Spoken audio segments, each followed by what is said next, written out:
Be sure and tell them Large Marge sent ya.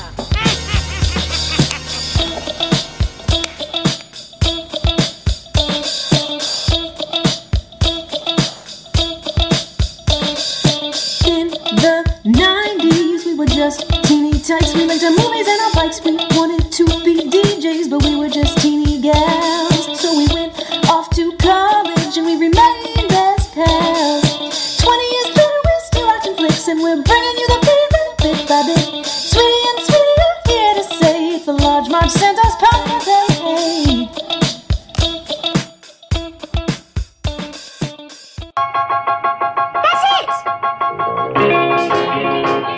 Let's get together, yeah, yeah, yeah. Why did you and I combine? Let's get together, what do you say?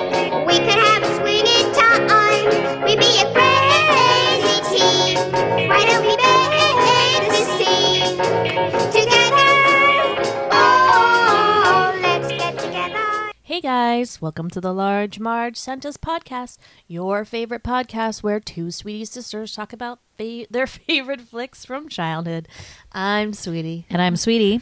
Yeah, I messed that up because I was going to do it like you do, and you say flicks. Talk about, movies that shaped their childhood, and I got messed up in my head. Anyways. Remember when I asked you one day, I was like, isn't that like a weird thing when you've done something so many times that you can just do it? You don't even think about it.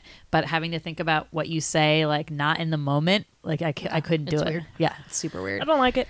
Now that we've done 100 episodes, What? it's just like, it's like riding a bike. It's like walking around. It's like brushing your teeth. You just do it without thinking. Hey guys, what's up? Hey, so today we're doing a little special movie selection in honor of our very first fan. Her name is Jen. Hey, Jen. Jen from, well, we call her a couple different things. I'm not sure, Jen, I'm not sure what your last name is. I mean, I it could be whatever on your Instagram account is. I'm not going to share it here. But you were originally known to us as Jen and her books. Jen, or was it Pizza Jen? No, Jen and her books was first. No, it wasn't on No, Twitter. it was Jen her and thing? her books, Okay. and then it changed to Pizza Jen. Oh, yeah.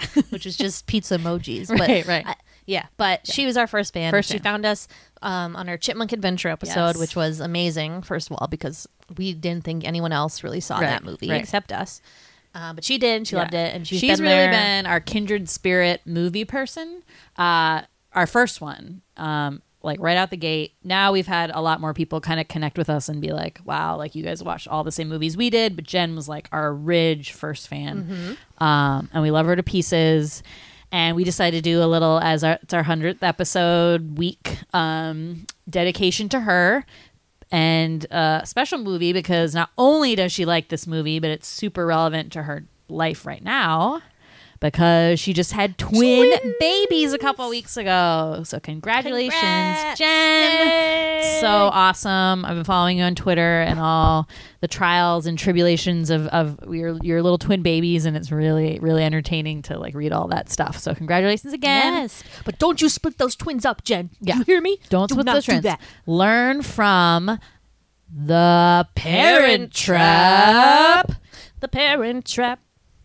Dun, Dun, dun. I don't know how the words go. I forget. Dun, dun, dun, dun, dun, dun, dun, dun, dun, dun, dun, dun, dun, dun. I don't know the tune. It's Annette Funicello and some other dude. Anyway, hey, it's The Parent Trap from 1961. This is old, guys. Real old. Oldie but Super goodie. old.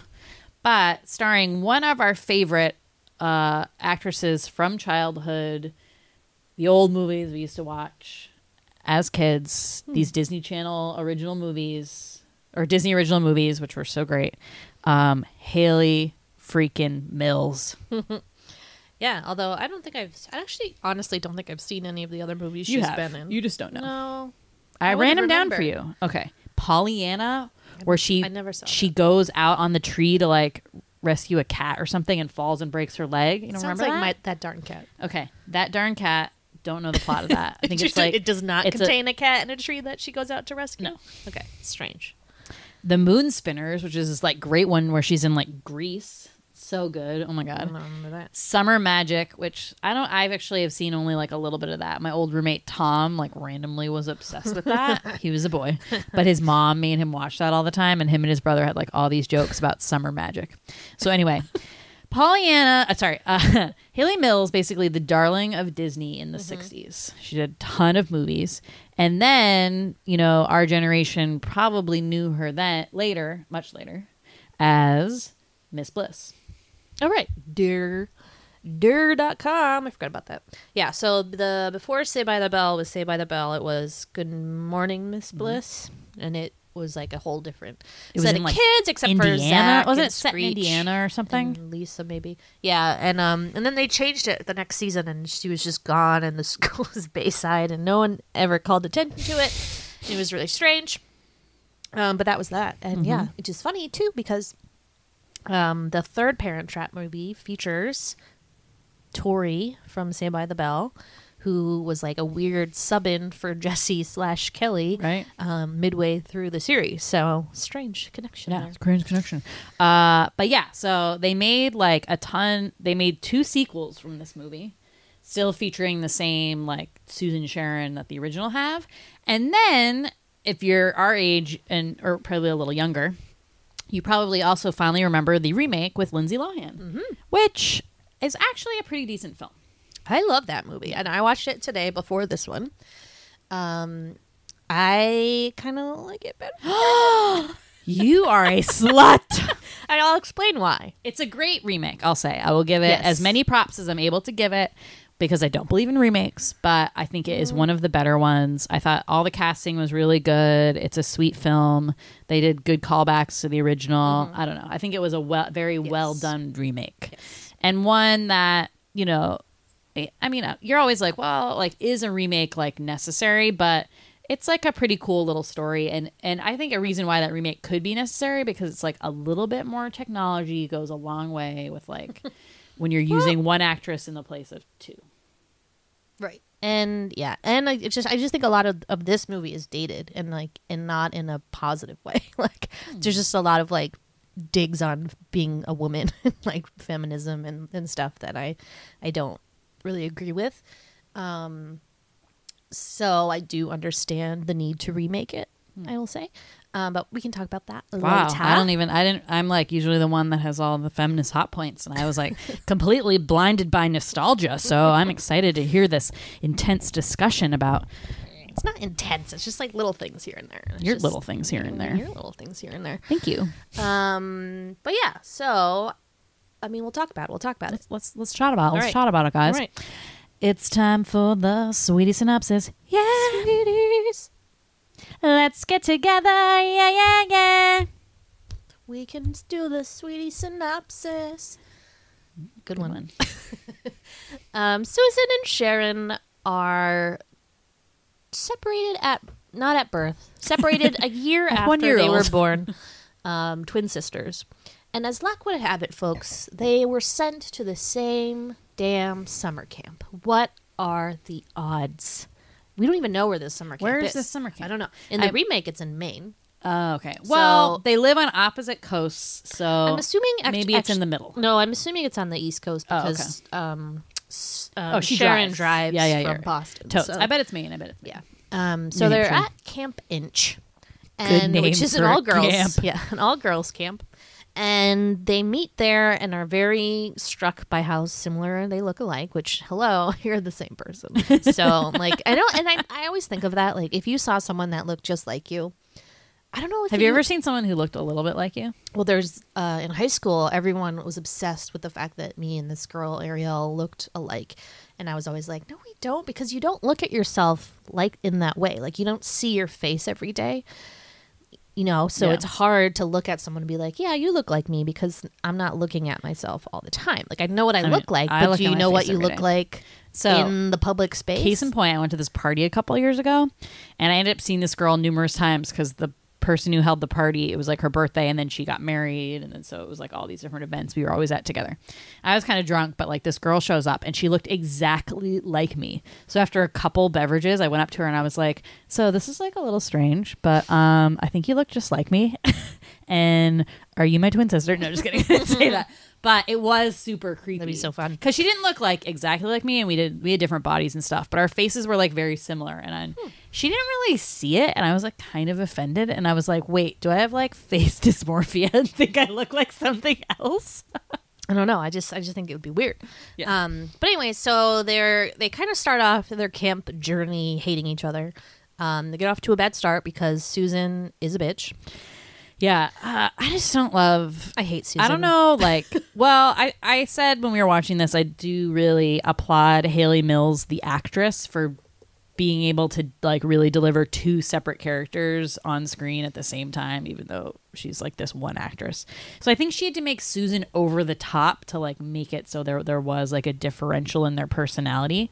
And Susan, I think, is supposed to be a little rough around the edges because she's raised by her dad, right, on this ranch. So that's supposed to be like the point of that personality. But I agree. Susan is mean. She is a mean girl. And Sharon did like absolutely nothing to her. And Sharon is so sweet and goes up to her and she's like, wow, isn't that strange? Like we kind of look alike. And she's like, no, what are you talking about? You look like Frankenstein. Like this, that. They trash her cabin. Then they like can't go to the dance. It's like all these things. And I'm like, you are a bitch. She's super bratty and she's always bragging. Like she goes out with this boy to the dance and it's just like nonstop. She just will not shut up ever. She's always yelling. Like instead of talking, she'll be like, and then I said this to this guy and he said, well, I don't know. And I'm like she's always just like talking so loudly. And I just want to be like, shh. Ugh. She bothers me. I just hated her when I was little. And I think it was her haircut. And it made me mad that they both had to have short haircuts. I mean, it's the only way it could work. But also, like, Sharon got the totally, like short end of the stick. Because she not only had to cut her hair, she had to cut her, like, bite her nails. I mean, what did Susan have to do? Like, nothing. Nothing. Learn how to talk in the remake, different? She has to get her ears pierced, too. When they go another one further. So it's even worse. But yeah. So anyways, before long, the counselors notice there's this great fight between them, so they punish them after the big campus. Camp. What do you call it? No. Well, no. It was the final straw. Was the fight? No, they got to fight at the dance. It was the fight at the dance. So they get into this like tussle at the dance. Mayhem ensues, and their punishment is that they have to spend the rest of camp in the isolation cabin together. So they do that, and at first they start off not talking, but then nature intervenes and blows Susan's dreamy pictures of men off the wall into puddles, and it brings them together in a strange way. And then they kind of start talking, and then they both realize that one of them has never met their father, one of them has never met their mother, and they look alike, and they have the same birthday. Mm-hmm. And Susan's like, wow, isn't that funny? And you're like, girl, put it together. It takes her way too long to figure it out. And it's like that in the remake, too. And it's just like so aggravating. But it's just like so wild. Like that, why would that ever, you would never think your parents would be that deceptive and keep a twin sibling from you. It's fucking ridiculous. I mean, despite this like movie being completely charming and adorable, the plot in itself is like entirely fucked up. Like, what parents are like, great idea. Let's separate our kids. It'd be one thing if they separated their kids and they were like, oh, okay, like, let's go back and visit. Or like, hey, by the way, you have a sister, not only a twin sister. They don't mention the other side of the family at all. When were they going to tell them? And I find it so strange that they know they have a mother and a father. Right. It's not like they're dead or this like weird thing. They know about the they divorce. exist. They know about the divorce. They know they exist. And they're not like, who is it? Can I meet them? Like there is no questioning whatsoever. And it's so bizarre. And it's even more bizarre to me that the parents would be okay with letting their other child never seeing them again. That is bizarre. It makes me feel like they're trying to say that like being a twin is just one package thing. Like you're not two separate people. Right. Like it didn't matter. Well, I got one of them. Like, that's so it's fine. as good as having two because they're the same person when that is not the case at all. Like those parents would be like completely fucked up. Like, oh my God, where's my other baby? Right. Like, it's so fucked up. So it just makes me so mad. But anyway, so then they come up with this genius plot to switch places. So Susan goes to Boston and Sharon goes to California. and they change their Sharon's appearance so she looks like Susan. They pull it off. They meet their parents. It's a great moment. Was the idea just to get to know the other parent, and the actual like idea to get them back together came later, or was that always like in the I plans? think that was always in the plans. Okay. Yeah, because remember, Sharon's like, don't you see? Like, neither of them ever remarried, so they're obviously harboring. Right. And then when they are like meeting their parents for the first time, the ones they don't know, they're like pressing them about like the romantic details, how they met, stuff like that. Okay. Yeah.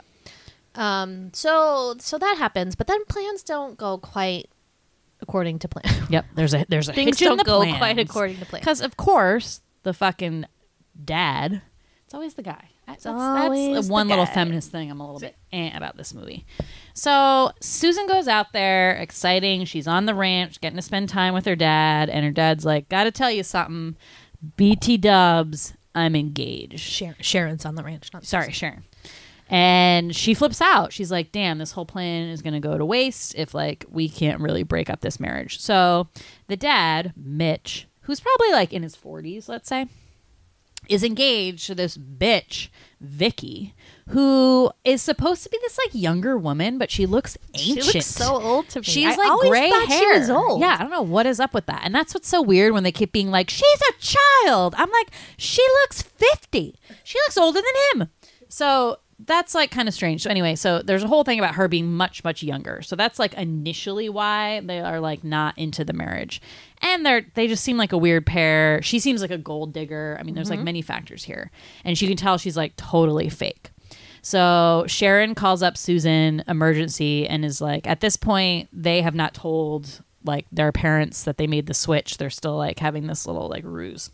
So she tells Susan in Boston, like, you got to come out here, tell mom, like, you got to get them together like ASAP. So Susan has to tell her mom. Her grandfather like hears it on the phone, so he finds out first, and then I think he like makes her tell everybody. And she and her mom, you know, is very happy, but you know that she has to go back and reunite the twins or switch them back because like legally Sharon belongs to her, Susan belongs to her dad, Mitch.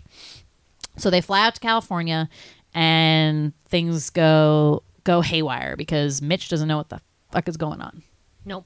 And Vicky's threatened, obviously, by Margaret, who's the mother, as she is his ex-wife. And, I mean, she's unhappy about it, and the kids hate Vicky. So it's just, it's madness. And Vicky's a terrible person. And we know that because they show a scene of her and her mother being like, first step, we'll be shipping those brats off to Switzerland. And like, you know, she's just in it for the money. And her mom's like, oh, thank God for that California property law, which I assume means when you're married to someone, like you get half of everything automatically. I don't know. We have to look that up and find out what that was.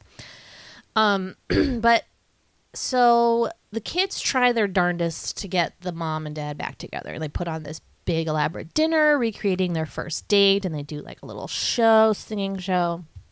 And they're like, all right, see ya, bye. And then they leave, and the parents end up getting in a big fight, and so much for that plan. Yeah. Because what has always been known about this couple is they were very volatile. They seem like super opposites attract kind of couple, right? She's from Boston, very straight-laced. When you meet Maggie, the mom, in the beginning, she's wearing very proper clothes. Her hair is always up. Mitch is a rancher. He likes to go camping. He's basically like a cowboy. So you don't even know how they actually like met, but it seems like one of those relationships that was like all like fire, fury, like passion. Yeah. And then they got divorced, which for the 1950s, when they would have gotten divorced, was like pretty rare. So the divorce rate in 1951, so about 10 years before this, was 25%. So that was like pretty low. And actually, I think the 50s, it was like the all-time low, like post World War II, I guess. Everyone trying to like stay together, you know, baby boomers and stuff. But yeah, you can tell that they just get into fights like all the time. Mm-hmm. And it's like it turns on a dime. It's so strange. They're like having a good time, and Margaret's always like, oh really? Well, blah, blah, blah, yeah, blah, blah, she blah. has like a little temper, and he really knows how to like poke her to the point where she gets to that level. So you can really tell like why they didn't make it. But you know something's still there. Like the fire's still burning, you know. It's not completely extinguished. It's there. So after the fight, the Margaret decides to take Sharon home back the next morning. Then the girls decide to do something about it. So they come down dressed in identical clothes, and they're like, here's the deal. We're not going to tell you who is who until you take us, all of us, on the camping trip for 3 days. And then when we get back, we'll tell you who's who. So they go to do that, but then Vicky shows up and is pissed that he's going off on a camping trip with his ex-wife. So Maggie's like, oh, you should go too. But then at the last minute, Margaret like ducks out. She's like, all right, well, I'm not going to go anymore, so bye. And then they're stuck with Vicky on the trip. So the girls make it their goal to really destroy Vicky, and they do all kinds of things to really get under her skin because she hates nature and camping. So they put like a lizard on her water bottle, make her fall into the lake, just give her sugar instead of mosquito repellent, put honey on her feet, and bears lick her toes, and she just flips out at the end and just like in the middle of the night, not just randomly. Oh. That sounds like the craziest prank ever. They put honey on her toes and bears came and licked it. She'll never know. But yeah, so she leaves and then she slaps one of the girls, and Mitch is like, hey, that's uncalled for. I'm like, yeah, really? Yeah, she's a bitch. Get with it, Mitch. I'd have a little bit of a stronger reaction to someone slapping my children. I mean, maybe that was like something that was like par for the course in the 60s, but like, what the fuck? Yeah, it's pretty fucked up. But yeah, she storms off, and then that it's done. It's over. Broken up. So they go back to the house, and then Mitch is like, hey, Maggie. Yeah, that seems okay. That ending was like, dude, screw you. Like, you were engaged like an hour ago, and now he's like, well, who's left? It's very weird. So they get back together and they rekindle their romance, and then at the end they get married. So everything's A-okay. Okay. Family's back together. Yeah. Did it last? That's it. Yeah. We always ask this question, but did they make it again? No, I think they got divorced again. I mean, but I think they got divorced again. We're probably smarter, and they're like, okay, like, let's make a custody agreement. Yeah. Like, we're not going to separate them. And maybe the kids were old enough by then that they didn't have to. I don't know.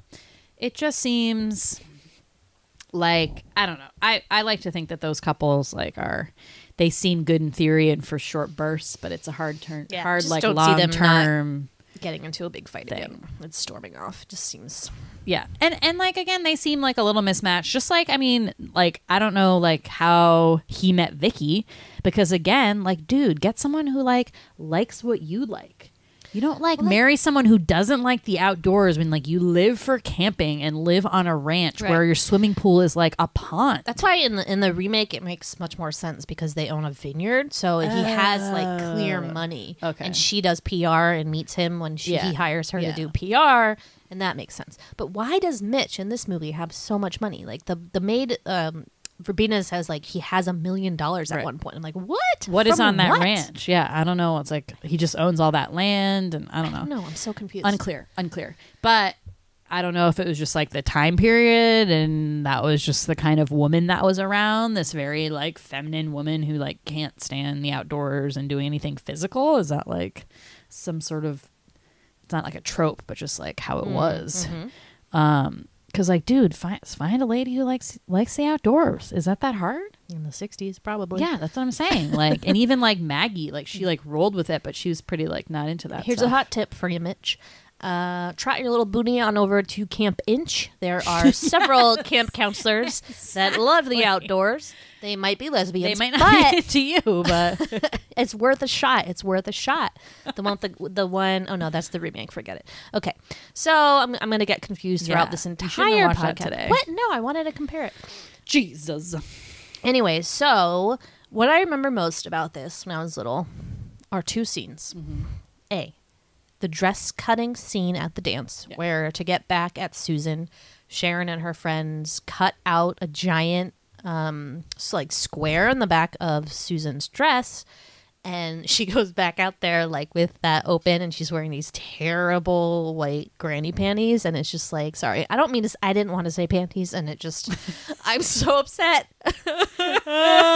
Underwear. Granny underwear, and it's so embarrassing, and as a child I could think of nothing more embarrassing, and it's just the perfect scene for like a little girl to watch and be like, oh my God. And now you watch it and it's now like, I'm like, no big deal. yeah, it's not a big deal. You're like, it's basically a bathing suit. Yeah. But when I was little, I was like, oh my God, I would rather die. I mean, that would be trouble now because like the era of thongs, Well, which is what I wear with dresses. Or nothing. So Yeah, or nothing. That would be pretty embarrassing. I mean, I still to this day, if I'm wearing like kind of a short dress or skirt or something, I'm God. like convinced it's like up my like It's my like I skirt have- is way it's up. like I and have it never Tourette's is. and I have to like keep Yeah. tugging it down all day and I can never be comfortable. Yep. So that's why I kind of prefer winter because I can wear my coat over my Totally. skirt or dress so I don't have to like worry about that.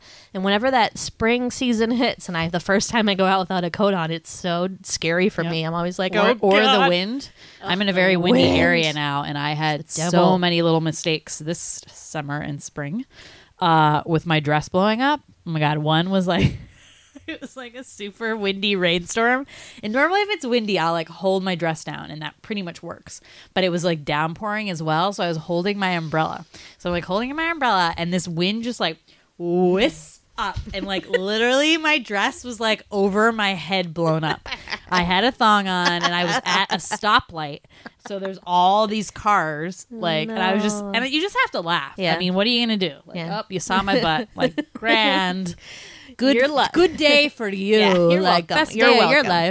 life. But yeah, that always is like such a paranoia to me. Yeah. I think in general the camp scene is super memorable. I And remember that that's- so much. Yeah, and that's my watching this favorite, when I and was that's the little. best part of this movie, I think. It is. And this is why I don't. And it's hilarious. yeah, and this is why I don't like this movie as much as the remake because I feel like after that camp scene, the movie just drags so much. Because that they just started on such a high note, and then they can never seem to like get that. I mean, back. the rest is not as funny. I just love the camp scene. I always wanted to go to camp as a kid. Never made it there. Never really got to go to camp. Seemed like a really fun time. Even though this one was all girls, so But that's still fun. I mean, like, I just love, like, she goes in the the cabin and she's, like, instantly friends with, like, her little bedmates. I always thought that was, like, so, I mean, basically it's, like, pre-college. It's, like, your pre-college experience for kids because it's, like. did you need more friends? What is this about? No. I just, like that idea of, like, meeting new people and just having these, this See- little group to, like, hang out with and be, like, your little buddies. And there's, like, all the outdoor stuff and, like, the crafts. You'd do your little dance with the boys, the boys' camp. Well, see, for me, the appeal of camp was always like a camp romance because I watched Bug Juice, which was a show on Disney that I loved. And that's what made me want to go to camp. Not like the fun stuff, just being like, I want to find a boyfriend. So that's why I look at this camp and I'm like, no thanks. Because it's girls only. Like, what a drag. But the camp stuff is great. And the second scene I always remembered for some reason is when Susan and Sharon are eating ice cream in their cabin and discussing things. I don't know. It just makes me. It's one of those scenes where you're like, and then like the rainy day when you're just like have to sit inside and like play games. I'm like, well, that would be fun occasionally. And like, I don't know. It just seems fun. If I could like go back and rewind my life, I'd be like, Mom and Dad, can I go to camp? And they'd be like, no. yeah. They didn't have enough money for camp. I mean, that's for freaking sure. So it's clearly like it's pretty wealthy people that can go to Oh, camp. my God. Both Susan and Sharon are very wealthy very rich, people. yeah. Very wealthy people. R.I.P. to their original camp friends that they totally just forgot about after they found each other. Not Ursula, who I loved. I know. I don't think they stayed. I don't think they. What even did she said say goodbye when she to tips them. over the canoe? It was like something Not funny. wanted. Not wanted. It's just like such a Disney movie thing. Like hilarious. Yeah. The camp scene Oh is my God. great. I love when what was that part that I like laughed hysterically when the cake falls on the woman. Oh, yeah. Like so they're like getting into a big fight after like Susan finds out that Sharon cut her dress, or they like get into this big fight. And initially like so Susan and her bedmates can't go to the dance because they didn't have a clean cabin because Susan and her little bunkmates, bitchy bunkmates went and like completely trashed their cabin like nothing you have ever seen. Like put maple syrup all over them, put like strings all over the ceiling, mud inside. I mean, it was like I don't know. It was crazy. Nuts. And So- that is, I'm sorry, that is so much worse than fucking cutting someone's dress. Definitely. So then they get into a fight, and so it's this like big tussle, and everyone like the food table gets knocked over, and then Miss Inch, the woman, this like hilarious old woman who like runs the camp, is like, "Oh my god, I gotta save the cake," and like takes the like, cake off the table. Girls, be careful. I'm holding I'm holding a cake. So she like is holding it up so high that it like pierces. There's like a totem pole with a like a beak bird. of like an eagle sticking out of it, and the cake like hangs on that for a second and then falls on her head and is so funny. Oh my god, I love that like Disney slapstick like hilarious kind of stuff. Great scene. It's a great scene, yeah. And it's funny if you want to rewatch it to see, you can see the double when they're fighting, because they couldn't obviously do this in the traditional split screen thing. So the actress who does the double, the other Susan or Sharon, when Hayley Mills is acting, you can see her and she like is looking right at the camera and like looks up at the table, and it's so weird. You're like, who is that? Who is that in that weird wig? Yeah, the wigs are like really bad. Yeah, and the double is also a lot skinnier than Hayley Mills, I noticed. So I read in the trivia that, which is pretty common when you do body doubles, that like she had to sign a thing that said like you're not going to be credited in this and you're okay with it. Which is like kind of shitty, because you're like, okay, it's not a mystery that Hayley Mills is one person. Well, you should be credited. Yeah, no, she couldn't even get a credit. So then at the end, they had like a big party, and Walt Disney like presented her with some like Donald Duck reward, the Duckster it was called. This is so random. Like thanking her for like really a huge role that she had in this movie that is uncredited. I mean, hello, just like the Flashdance like body double, not credited. I mean, that one maybe like a little bit more so, that they wanted to like make like the illusion, keep the illusion that Jennifer Beals could dance. But clearly Hayley Mills is one person. Right. Like everybody knows that. It's not right. Like it's not her weird sister who came in like so stupid. The jig is up. Like the jig is up. So the camp stuff for sure. The other scene that I totally remember when I was little when watching this is the end camp scene. Mm-hmm. Two strongest parts of this movie, I think, and the two like the bookends, the funniest. Yeah. Too. So the camp scene is great because it's like them just really trying to get on Vicky's nerves, and they know their whole point is to like, you know, both get her out of here, but also to make her dad realize like, wow, she's like really not into our lifestyle here. Like she does not like what you like. You have nothing in common, blah, blah, blah. So they do all these things to like piss her off. And the best one is that she is like kind of lagging behind. So they make like, they know that she's listening to them. And Susan starts telling Sharon like, oh, this old Indian scout told me like to keep cougars away. You like snap two, like drum two sticks together. What is that called? Hit two sticks together. And she's like, just like this. So they like hit two sticks together and they're like walking around and making this like noise. So then Vicky like hears that and she's like, oh, 'cause she's like really scared of cougars or any like wildlife at all. So she just does that like stick tapping thing like the whole time. And like finally like Mitch and his little sidekick Hecky are like, what are you doing? And she's like, oh, it's an old Indian guide told me. And she's like, oh, wait a minute. It's just funny. You have to see it. It's not, I cannot describe it well. Okay. But I just remember my parents like dying during that part. They thought that was hilarious. And I just asked Mom now what her favorite scene was, and it was totally that. Called it. Knew it, Carol. Knew it. Yeah. But that scene's great. And ends, of course, with the little bear cubs licking her feet in the tent, which are so cute. And I was just having like fits of like cuteness all over the place, and I just couldn't handle it. And I was like, oh my God. Though Hecky, I do not believe. So his reaction to her freaking out that bear cubs are licking her bare toes. Okay, I hate Vicky, but I would be fucking freaked out too. That's scary. That's a little scary. Well, yeah. But Hecky's like, they're just little itty bitty bear cubs. They're not going to hurt you. Are they, Hecky? Yeah. No, they are. What do you mean? The bear, they were bears. Yeah, but the cubs don't. It's the mom that you have to be careful of. I don't know. I would still not want bears licking my toes. I don't think I'd be like, I'd wake up and be like, oh, cute little bears licking my toes. If they were like baring their teeth. You would and, like, not be excited. Yes, I would. They were so out. cute. No way. Any wildlife that wakes you up, no. What if it was a deer? I don't. Well, they're herbivores. What if it was a cat? They're vegetarians. What if Moosh came in the woods and you didn't know her? And if it was a giant moosh, aka a cougar, then I would be fucking pretty scared. Anyways, good scene. Good scene. Everything else in the middle is just kind of like parent squabbles. Susan and Sharon aren't even in the middle of it that much. I feel like they put way too much focus on the mother and father.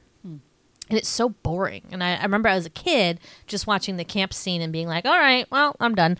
I don't agree with this at all. I'm like really upset. I thought it was so boring. What? The middle part when I was little. Like I only liked the beginning and the I love end. this whole movie. It's adorable. It just freaking goes, love it's it. like just too. You know what part I did long. not remember? Well, now that we lived in Boston and actually like know what it looks like, the scenes in Boston that are actually real. So they're like green screens or whatever they used to call then. But they actually show scenes from Boston. And now that we live here, we are familiar with all of them. So we were like, oh my God, look, it's that church. Like, oh my God, it's the public garden. That was cool. Exciting. Very exciting. Though they definitely shit on Boston like all over the place though. And that made me mad. And I don't understand this proper, only people in Boston like spoke in proper English and like can't, shan't, aren't. Okay, I was convinced that, well, Hayley Mills is British for reals. But her accent is very British-like. So when I was little, I was convinced she was British, which I guess like the rest of the family isn't. But I don't know. They were just like upper-class Boston people. They lived in Beacon Hill or Back Bay, it looks like, which is like a very like affluent old part of the city and where like a lot of old money lives, right? So like that, I guess, is part of it. But I don't know, just being like rich and from the Northeast, whereas like when you're from California and you could be wealthy, but you're just like, hey, I live on a ranch and I can say, hey. I can say and I can yell all the time, and I'm like, Dad, like I don't know, whatever Susan is like trying to do. Yeah. But yeah, I love the Boston scene, so cool. And the line that I like love, when they're in the cabin together and they're saying like, you know, starting to get along at this point, and they're telling each other at least little bits about themselves. So Susan's like, oh, I'm from California, and she's like, where are you from? And Susan's like, I'm from Boston. And Sharon goes, oh, Boston. Like that. I love it. Which is just, I mean, I guess maybe that's what it was like. Two people like from that. California, maybe. From a little girl from California We're who's not never like been. I don't know. It's just, Who knows what it was like in the 1961? I know. It's just so strange to me. I never understood that. And I think that's why maybe you thought she was British too, because it was like this proper thing. And we were like, well, I'm not proper. So why would she be from Boston? I don't know. Yeah. I don't know. Well, I mean, and she's the remake, she does live in London. So maybe you were just confusing them in your head. Well, maybe. But like, I feel like this one I was really little. Oh, okay. But Susan is there's supposed to be on purpose opposite sides of the spectrum, sort of mirroring their parents. And like, okay, if you're only brought up by this one parent, that's why it's great to be brought up by both, right? Because you would have both someone who is like maybe a little bit more like a Northeast person, a little bit more stuffy and traditional, and then the dad was from California, a little more like laid back and stuff, because Sharon like plays the piano, has long hair, wears like basically like suits. Boring. And Susan is tan and bites her nails and chews gum and has short hair and plays the guitar, and she wears like sneakers and jeans. And so it's just supposed to be that sort of like dichotomy of the two twins, which is interesting. Yeah. So those are the big like memories for me. But I always think with this movie that like, you know, we did not have parents who were divorced. Our parents were happily married. We had each other, so we were only children. But I feel like this movie both gave hope for only children everywhere, that maybe you'll find a long lost sibling, / kids with divorced parents, giving them ideas that like maybe you can get your parents back together if they're divorced. What do you think? Yeah, it's the False dream. hope. It's the dream.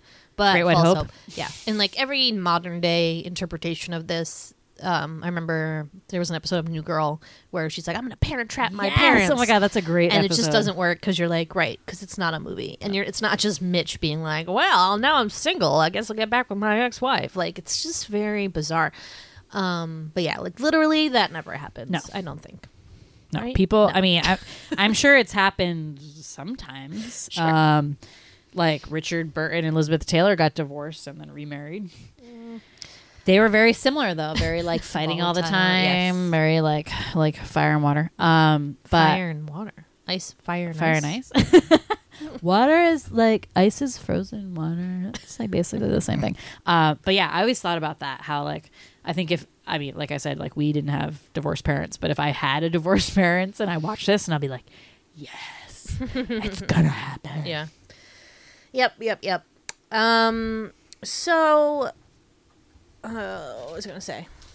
So they have two scenes in this movie that center on some shenanigan happening whilst someone else is asleep. And it's just like so funny to me that these girls are literally bringing in like giant barrels of like grass and water. They are stringing a barrel of water up on the ceiling with strings somehow. Did they bring a ladder in? Crazy. I do not understand it. Not to mention they are physically putting something on people. Like they are squirting syrup on those girls. They would wake up. I wake up when somebody in the next room like coughs in my apartment. Like forget it. Yeah.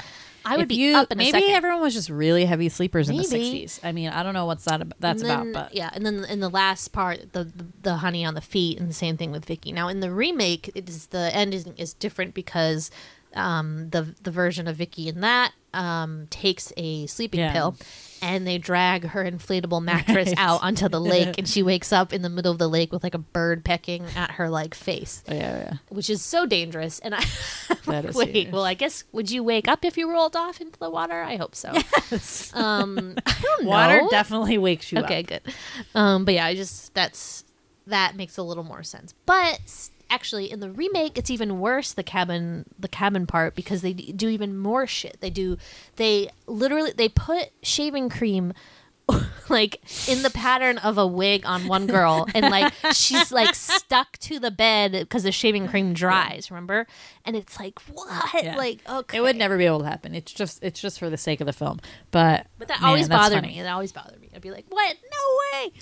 I just don't know how they cleaned it up, honestly. Like when the beginning, when they're like trying to like basically like sweep up mud, I'm like, that's never happening. Like you need a hose in there or something. I don't know what's happening. Down those strings. They were not. Well, I was more upset they weren't to the camp counselors being like, we didn't do this. Why would we trash our own bunk? Like this wasn't for fun. Why would I douse myself in maple syrup? Be like, hey guys, cool thing. How do you get maple syrup off of you? I don't know. It's like remember if you would get like sap on your hands if you were playing outside. And touch the tree once in a while, or I would not. Cone. Okay, that's the one sap thing. Is the worst. I would not be the summer camp thing that I wanted to like do.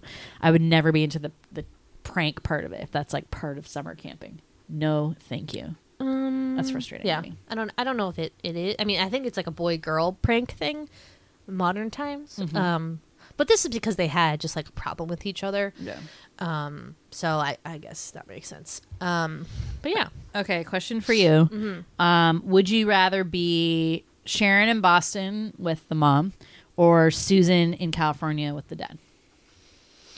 For setting wise, California. It's beautiful. It's a beautiful place where they live. Monterey. Yeah. Gorgeous. Parental wise, definitely the mom. Yeah. She's so pretty, and I was just like, I'm like obsessed. Let's talk a sec about Maureen O'Hara. Jeepers. That woman is like beautiful as fuck. Yeah. So she was in the only one really we know. She's been in like tons of movies, but Miracle on 34th Street, and we had talked about that a little bit, I think, in one of the Christmas episodes. That was in black and white, and that was quite a few years before this, whatever, in the 40s or something. She's so freaking hot. She's just a classic saucy redhead, a classic beauty. Yeah, and I like how she's very like busty and very she just has like the most beautiful, very she's woman like a Joan from Mad Men kind of body. Oh my god, I love her body. She's great in this. She's so lovely with the girls. Like she seems like the coolest mom that you would just be like best friends with, and she'd be so supportive and like, I mean, it's so great. And I love when she gets the makeover. So she like. Susan basically like needs her if she's gonna like try to get the dad back. She looks a little dowdy, let's say. She's beautiful, but very like classic and dowdy, and she knows what her dad likes. So she basically like convinces her grandfather to kind of plant the seed that like she's not really dressing to the fashion of the day. Mm-hmm. And so she gets this like amazing makeover where it's this like short, awesome bob. She gets all these like dresses with these like amazing necklines. You know, they have like low back, so they have like a big just like Joan on Mad Men. Like really knows how to like dress for her body, right?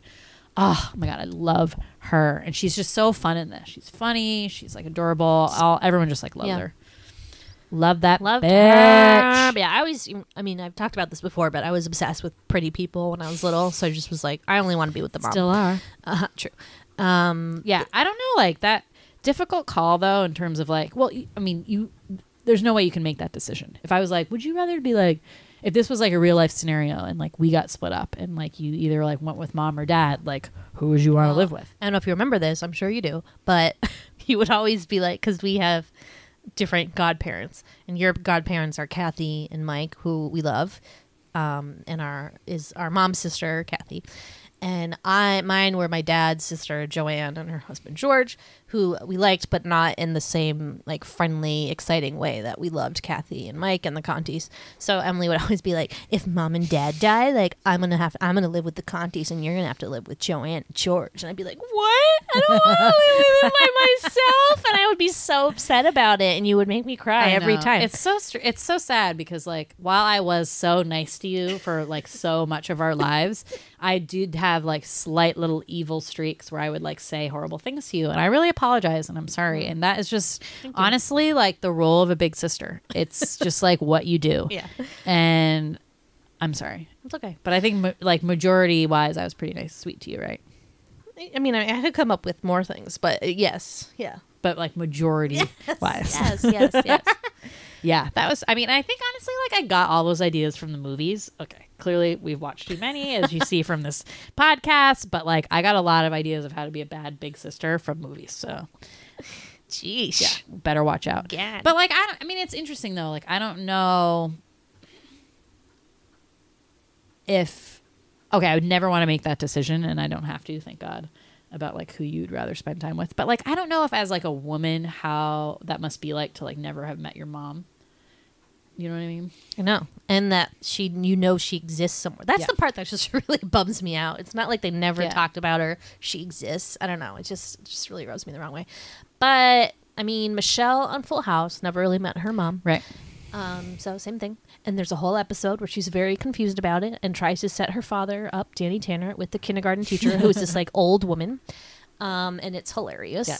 God, I love that show. And you really, I mean, obviously you really need both parents. And I'm not saying that like, oh my God, I cannot imagine living without our dad, who was like the greatest person ever, as you've heard many times on this podcast. And I feel like this dad in this is like pretty equally like the fun dad. Like he's very like, but knew he needed like help. So it's like really the housekeeper seems like the one who like really raised Susan in like the mom sense, which is like kind of interesting. So I've like, he was there. So she had her. Yeah. Sharon has the grandfather who's kind of like a father figure. You're right. So they had those people in their lives that like were stand-ins. But yeah, I just don't like know what that would be like. So I'm glad that got rectified and they were able to like have both parents, which is beautiful. But speaking of those characters, so also what I love about this movie is that there's great secondary characters in this, right? Mm-hmm. So on Sharon's side, you have her bitchy grandmother, who's like a great character, who's like really bossy, and like when Susan comes in and she's pretending to be Sharon, everyone freaks out because her hair is short. And like the running joke is like, you're wait till your grandmother sees this. Like she's just very like head of that household. The adorable grandfather who never forget that line where she like smells him and she's like, I want to create a memory. I'll always remember what my grandfather smelled like. Pipe tobacco and peppermint. And he like explains to her why. It's so adorable. And he's just like so sweet, like such an ally, like amazing. And then on the Susan side, it's Verbena. Rubina. Oh, I think I said verbena before. No. Rubina? Lemon verbena. Rubina, right? So like basically her mom stand-in, who's this hilarious. Oh my God, I love her. And her big line in this is like, what does she always say? She's like, I don't know anything. Like I don't know nothing. I mind my own business. Like I didn't hear anything. She's always like never wanting to like weigh in on things. And then like the little ranch hand Hecky adorable. And I feel like they kept those for the remake, right? They had like little great secondaries. Not Hecky. He does not stick around, sadly, for the remake. Just the housekeeper, whose name is either Jessie or Chessie with a CH. It's Chessie, I can never figure it out. Okay. I was like, what? Okay, that's good to know. And then the butler, she still has her grandfather in London, but there's also this butler named Martin who comes with them to California, who ends up like falling in love with Chessie because they're both like butlers. Yeah. And it's great. But yes, the secondary characters are also good. Yeah, and then so Vicky, obviously great evil villain of this. Her mom is like a fucking doodle. I don't know what that woman is on, like too many Valiums, something. I don't know. She's insane. This hilarious priest figure. Oh my god, hilarious. She's like obsessed with the mom, with Maggie, and just like, how did he ever let her go? Yeah, loves like a stiff drink. He's just that little bystander, like always watching things. Hilarious. So yeah, good, all good. Like the camp counselor people, like great. Yeah, good, great. I mean, just like such great acting. All these like old Disney movies have just like, I don't know, just like such good acting talent. I feel like it was just like, I don't know, those old actors are just really nailing it. Seasoned performers, if you will. Yeah, love it. Okay. Thoughts on the musical number? So give a little background on. Okay, so for the. Who wrote the songs is the Sherman Brothers, who did Mary Poppins and Bedknobs, the lesser successful Bedknobs and Broomsticks songs. So there's 3 songs in this. The beginning opening credits song, The Parent Trap. The middle song, which is Let's Get Together. And what's the third one? The song that the mom sings when they're like walking through the park, maybe? Maybe, yeah. So the Let's Get Together is the main song from this. And Susan and Sharon do like a performance for their parents. And it's so cheesy. I was like, it's so cheesy, but it reminds me cringing. We would always do shit like that too, because when you're little, you are obsessed with putting on, or at least we were. I assume other people were too. But I think it's that you're like still in that weird mindset where you think that like you have the goods and you want to like show your parents how awesome you are. I don't know, but maybe it's also like, so case in point, like this. The holidays when we were over in Ireland, we were basically just like watching our niece do things all day. Like everything she did was great, hilarious. We smile, we react. And I don't know if like as a kid, you're just like so used to that for so long that anything you do, people like think you're the greatest and like react to that. Maybe. And so you're just used to being like a performer in the center of attention. Right. So you're like, people are always going to want to watch me do stuff. And also tagging on to what you said, like you think you're the fucking greatest. Because you don't see any other people maybe, or no one ever tells you you're not. Right. Well, if you're doing it for your parents, of course they're going to be like, oh my God, that was so great. Have we talked about the Beauty and the Beast one yet? No, yeah, I think we did. But like one time we did an entire musical, which was just us lip syncing the entire Beauty and the Beast soundtrack, and our parents did not see that. We invited our old neighbors next door, the Glennies, who their granddaughter was over, so she was in it too. I'm so like that's so why. embarrassed even like talking about Sweety this. was Belle. She made me be LeFou, and Rachel, the other girl, was Gaston. It was just so awkward. Oh my god! But it wasn't awkward to us. We thought it was amazing. I know, but looking back, it's super awkward. So in The Parent Trap, Susan and Sharon sing "Let's Get Together," and it starts out with Sharon playing Beethoven's ninth, fifth.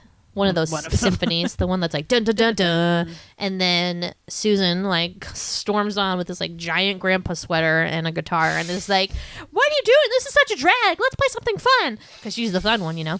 And they play the "Let's Get Together" song, which had played earlier in the movie at the dance. It was actually the song that was played. So then they get together to sing, and Hayley Mills like is not a singer. Nope. So it's weird, and she just hits a couple bad notes. Yeah. So that's awkward. But they do this weird like dance, and of course that's a very famous shot of the split screen, her dancing. Yeah, because at this time that technology was like quite new, if not the first time and that was used. It is still impressive. It is because impressive. It doesn't. The ones, I mean, you start noticing things when you really look at it, like, oh, that was clever that they did the scene this way so that they could hide one of their faces. The trivia said that like originally they tried to keep that at like a minimum because they weren't like were kind of concerned about like the how it would look, and it was new technology or whatever. So then they screened it for Walt Disney, and he was so impressed. He's like put way more shots of that in there because it's so cool and it like really works. Yeah. And I think they did do a really good job. You really like can't, unless you're really looking for it, like can't tell at all when they do the split, even though like you can whenever they do it because it's like an even split screen. I always remember that one when they're like on the bed and the bed is like completely split down the middle just by like how the headboard is. Yeah. And like that's how they did the shot, just like, and then they just pasted them together basically. Very cool. But yeah, that scene is just like so cheesy and bad, and like the dancing is like seems off and weird, but it's adorable in the way, as we just talked about, that kids just like do funny little things like that, and their parents are like, oh my god, like they're so creative and amazing, and like, oh my god, I just miss that time when you were a kid and like you didn't No inhibitions. you did not care. You like just did stuff, and in some ways it's like, we again bring up our vacation, we were on an airplane and kids were just like screaming all over the place. And I was like, wow, I remember that time where like maybe those kids are going to turn into adults, and like as an adult you would never just be like, ah, like on a plane, like someone would think you were insane. Yeah. But as a kid, like, and also you would be embarrassed, so that's why you would never do it. But as a kid, like embarrassed, like when does embarrassed creep into your like thought process as a kid? I remember being embarrassed a lot when I was little, and I think it played like into my like anxiety and like anxious, nervous nature. But I just like talking was just like so scary for me. It was just because, but I was not shy around my family, which is like the other thing. And people were always like so shocked, like, ooh, I didn't know. Oh, you mean our direct, immediate right. family? Like I wasn't shy around the family. No. Like no. So it was just when I was around like people I didn't know that well. Yeah, I think I remember not really being embarrassed or having that sort of like know-how of like what was going on or what people might think about me until like maybe like late elementary school, maybe like 3rd or 4th grade. I started to get like maybe self-conscious about. I don't even know if some it was stuff. until I got to like high school, because does this ever happen to you where you're in a public place and you see young kids talking and they're talking really loudly and they think they're hilarious at whatever they're saying is hilarious? And I used to do that when I was little. Like me and my friends, I'd be like, oh, I am so funny, like I'm gonna say so many like funny public things. transportation when people kids are really loud. Yes. Yeah, because you're like, and I know exactly what that feeling is where you're like, these people are gonna think I'm so funny by what I'm saying, and like, and so that it just reminds me of that. But yeah, so yeah, awkward scene though. I mean, I like that scene. Okay, it's just not. It's just too awkward. Yeah, I don't know. But the song that seems dated. The song itself is very sweet, and it has a nice little tune to it, and it gets stuck in your head easily. So overall, I think it's a success. Good call. Good call. All right, so let's talk. Okay, well, first let's talk about the sequels real quick. Mm-hmm. So if you remember so this movie is from 1961, clearly like way before we were even born. Like we watched this in the sense that the Disney Channel showed it a lot, but I think also our parents were like showing us. Disney Channel was like one of the only shows or channels we really watched. So it's like that was whatever was on there we were watching all the time, and I think our parents like really liked to show us Disney movies too. So that was like a big thing why we saw us all the time. Hayley Mills, my mom loved Hayley Mills. Like I'm sure she was a big driver with that. So then once we were old enough, the Disney Channel made sequels of this in the 80s that I saw like a lot. So Hayley Mills was in all of them. And the first one involves like her and Tom Skerritt is the dad person. And these two, so it's like so this is Sharon's daughter, and then Tom Skerritt's daughter like try to get them together. And that's like the Parent Trap aspect of it. Mm. The Parent Trap 3 is with Barry Bostwick and Susan. And Susan is like an interior decorator, like working on his house, and he has triplets. So they throw in like another like twin, multiple kid kind of thing. And they try to set him up with Susan. So then like that's that one. And then there was apparently another one where they go on this like Hawaiian vacation together. And they're both in it, so it's always like Hayley Mills both as Susan and Sharon, and like I remember those a lot. I remember seeing those all the time. Yeah, I remember those too. I'd like to rewatch those and see if I can like recall any kernels of memory. But yeah, I don't know were those successful? I guess if we watched them all the time, that was why they made more and more. I mean, they were made for TV, you know, kind of Disney Channel original kind of stuff. And then that remake came out. Lindsay Lohan, like peak little girl Lindsay Lohan. Yep. What year was that? Do you remember? 98, I think. Wow. Or Okay. 96, 98. And then it was R.I.P. Natasha Richardson. So good in that, right? So that's the other thing about that movie is that like you cry. First of all, I cry like 3 times She's during so that movie. great. Because I think that the way they do the scene, like the scene in this where the mom is at the top of the stairs and she's like, Sharon is nice, but there's something missing in it where they like don't focus enough on the emotion of it or something, because I don't feel the same connection that I do to that scene in the remake, where I just get like overwhelmed with emotion and I'm just like, oh my God. And then the scene where the mom finally realizes that is her daughter, the other daughter is also very emotional. And then the scene where the housekeeper in California figures it out is very emotional. So I just think they did those scenes much better. But then you're also crying because you're like, oh, Natasha Richardson is dead. Yep. So there's that aspect. But I just like the way they did it. And so when I said in the beginning that it's dated, I'm mostly referring to the fact that the mother imagery in this is very housewife, right? Which is that she doesn't really have a job. I think her main job is going to benefits and fundraisers. She's a rich woman who doesn't have never needed to have a job. I mean, that's always like, eh. And then at the end, there's this weird part where the Mitch is like, do you know what I miss the most about you? And everything he says is some like cosmetic thing or something weird. He's like, I miss your hairpins in my tackle box. I miss my razor being dull because you used it to shave your legs. Like weird. I don't know. There was just something about it that I was like, what? But I think that was supposed to be a symbol of like their little like quirks in marriage that like he was like thought he was annoyed at, but really like misses because it was a symbol of this person in his life all the time, where he's basically been like living as a bachelor with like none of that. Really, I think Mitch is just like lonely. Like again, like I don't think they like really make it because I just don't think they're like suited to each other. They just fight too much and they're really like two opposites. But it definitely is like old timey though in that sense. You know, that she doesn't have a job, that like obviously the outdated like stuff of Boston and like the grandmother being like, are you a girl or a boy? Yeah, it's just like not something you stuff. want like kids to like think about today because it gets that whole like gender role thing in motion. So that's what I mean. I understand why they did a remake of this for those reasons. Yeah, because I think it was just a better like example for kids to watch. Not to say that they shouldn't watch this movie. It's a classic and it's to be treasured. But I do think that the remake does a better job of like incorporating these modern themes into it. The mom is a wedding dress designer, which I always loved. And I just thought that was cool. And her name is Elizabeth James, which is like cool. I don't know. I just think that's like the coolest. You love that movie. I do. I mean, and I think Lindsay Lohan is sweet in it. I still prefer Hayley Mills. I think she's like kind of brilliant in this in like many ways from some of the stuff I like already described.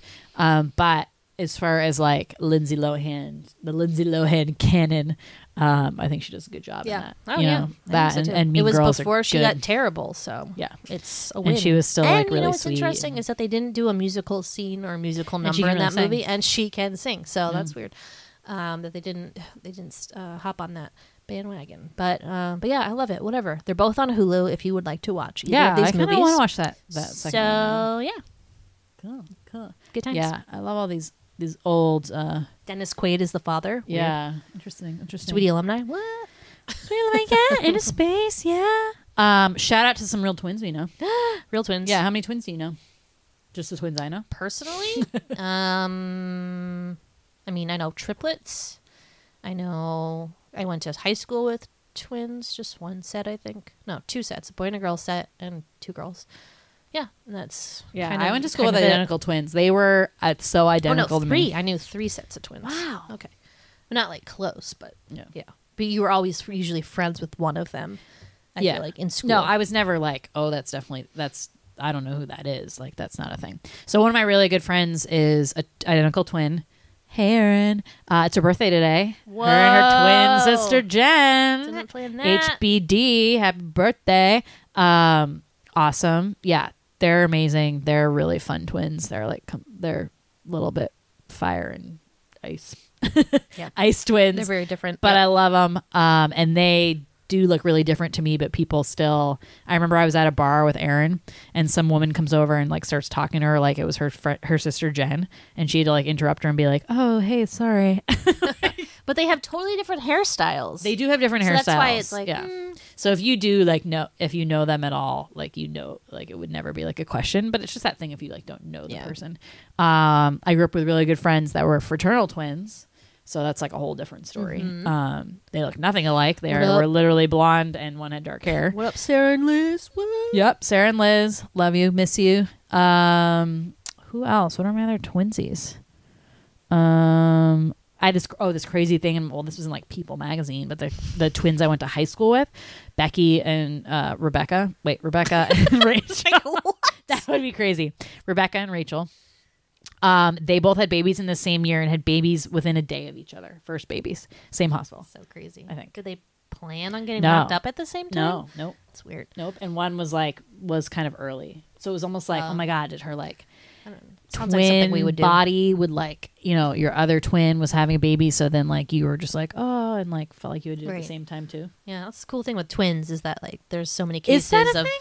Yeah. Well, It is, there's right? like It's documented. yes, where there's like one twin dies and the next one dies Identical, like though. yeah, but they'll be like separated, so they're not like together at the time, but they both die within like a week of each other. It's so weird. Oh yeah, and my best friend's dad is a twin too.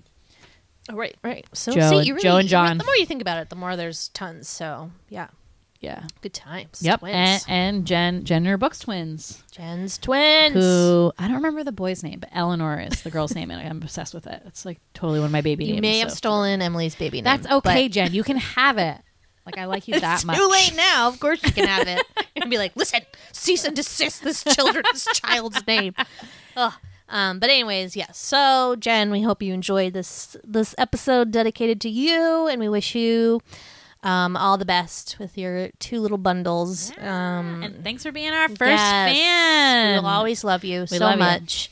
And we will always owe you a debt of gratitude for being that first fan and for giving us hope that we weren't just We're speaking crazies. to our mother our mother wasn't the only person listening. Yes, this is so true. Once we had that, yeah, was it amazing. just really made us feel good. Yep. So thank you so much. We love you so much, and we wish you all the best. Yeah. And to everybody else out there, we love you, love you too. Obviously, you got us to 100 episodes. And so we thank you endlessly for that. If you would like to come chat with us, you can do so by finding us on Twitter at the Sweety Club or on Instagram at Large Marge Sent Us. Thank you, as always, for listening.